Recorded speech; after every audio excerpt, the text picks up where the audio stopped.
ഇത് പല ബിസിനസ് നേരിടുന്ന ഒരു പ്രശ്നമാണ്.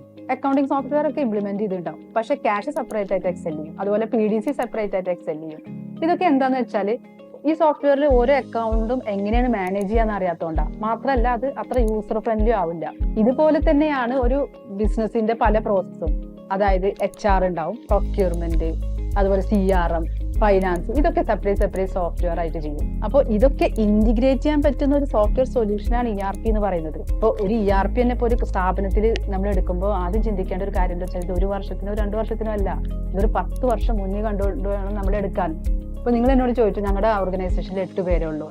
8 പേരാണെങ്കിലും ഇനി 80 ആണെങ്കിലും ഇനി 800 ആയാൽ പോലും അത് ഒരുപോലെ ഇന്റിഗ്രേറ്റ് ചെയ്ത് കൊണ്ടുപോകാൻ പറ്റുന്ന നല്ല ERP സൊല്യൂഷൻ ആയിരിക്കണം നമ്മൾ തിരഞ്ഞെടുക്കേണ്ടത്. ഇപ്പോൾ ഇവിടെ UAE കാര്യത്തിൽ തന്നെ FT അപ്രൂവ് ചെയ്ത ഒരുപാട് നല്ല ERP സോഫ്റ്റ്വെയർസ് ഉണ്ട്.